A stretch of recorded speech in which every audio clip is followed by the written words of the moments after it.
feel like every time I turn around, this box is empty. So I don't cut and store wood next to my house. That to me seems like too much of a fire hazard. So instead I put it in this box, and then I can use a tractor or skid loader or whatever to move my firewood up to the house. Then I can keep all my logs and everything way out in the field. So 3 or 4 years ago I built this little log splitter. It's kind of hard to see maybe sitting here on the back of the truck, but it mounts on a 3-point. So it mounts on the 3-point of a tractor right here and hangs off the back and then runs off of the tractor hydraulics. And it works really slick. The problem is I sold my little tractor that I built the log splitter for. I designed it really to fit on that tractor. It was little Alice Chalmers D17, and it just worked beautifully for this project. But now I don't have it anymore, and all I'm left with is my big baler tractor. I've got a couple other little smaller antique tractors, but they really don't make enough hydraulic pressure to be able to run this splitter. So I've decided today that it's going to be a shop day.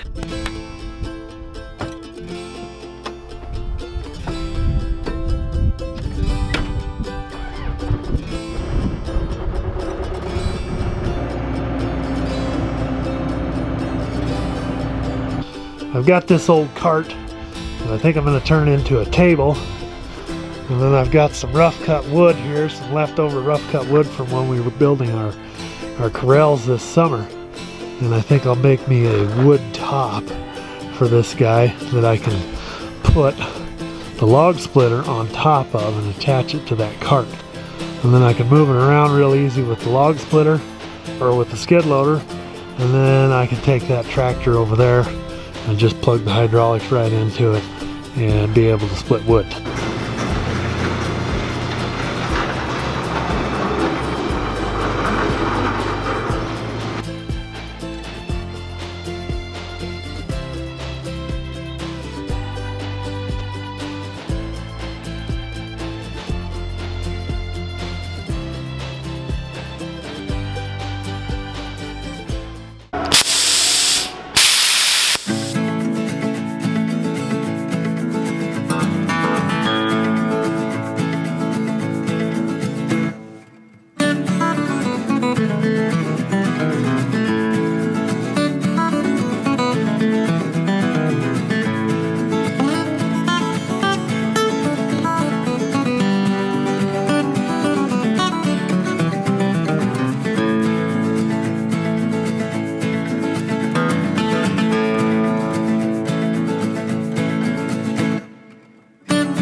So it's coming along.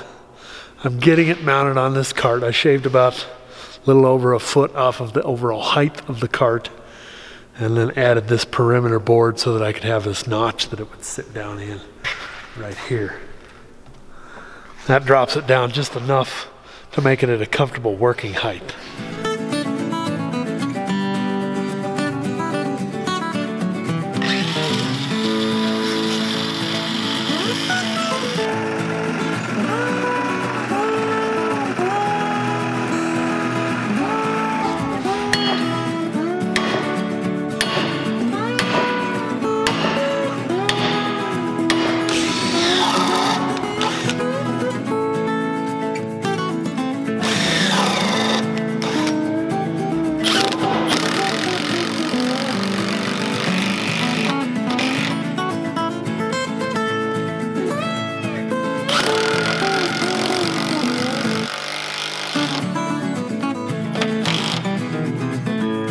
So what I'm envisioning here on the back side is building somewhat of a ramp out of these longer boards and then sheeting that. And that way I can have, say, a dozen chunks of wood sitting there that would just roll down this ramp towards the splitter, and then I can just stand there and split. And then I'll put my wood box on the other side of the log splitter so I can take the split pieces and stack in my wood. Ultimately, I want to make this as efficient as I can. I don't want to handle these pieces of wood any more than I have to.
So here's my dual action log splitter head, and it'll go back and forth depending on which way I run this valve.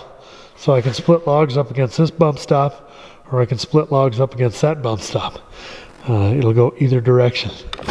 And then I built this ramp here, this big table, and then I got a bump stop right there so I can line logs out, several rows of logs out right here.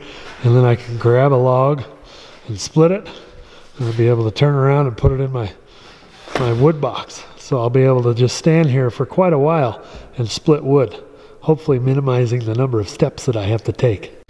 So you can see before I had it built and made so that it would go on this 3-point right here, and then I could raise and lower it on the 3-point of the tractor and get it at a really nice working height, and then just plug the hydraulic hoses in. So the reality is I just didn't want to have it hanging on the back of the tractor all the time.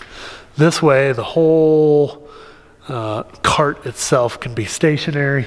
I can have it set up right next to where my processing center is and just have it good to go. Then I can still leave the tractor parked in the shed at night, and then I can just take it out to the field whenever I'm ready to chop wood. Are you ready?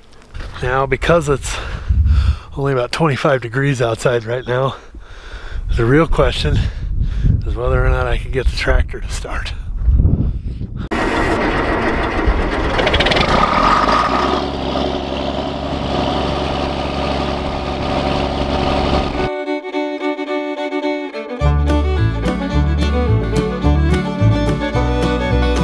Okay guys, I got the log splitter on site, hauled over there.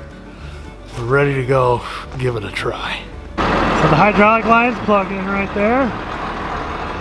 Run right over to my gate or to my valve. And now we have action. Okay, this is how we roll. We got our wood box right there. We got our splitter right here. The table that the logs can roll down on. And then my stack of wood. So everything goes right in a line. We have to handle everything as minimally times as possible.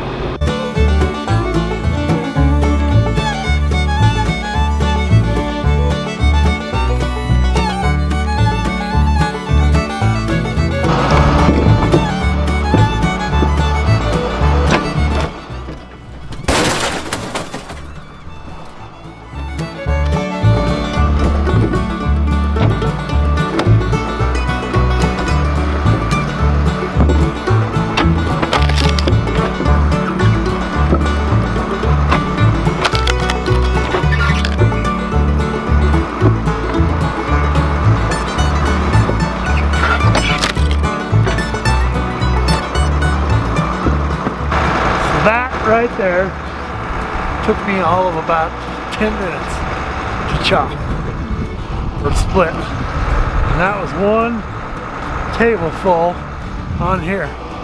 So this thing is sweet.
Not much better reward to me than to be completely wore out at the end of the day and to be able to see what you've accomplished.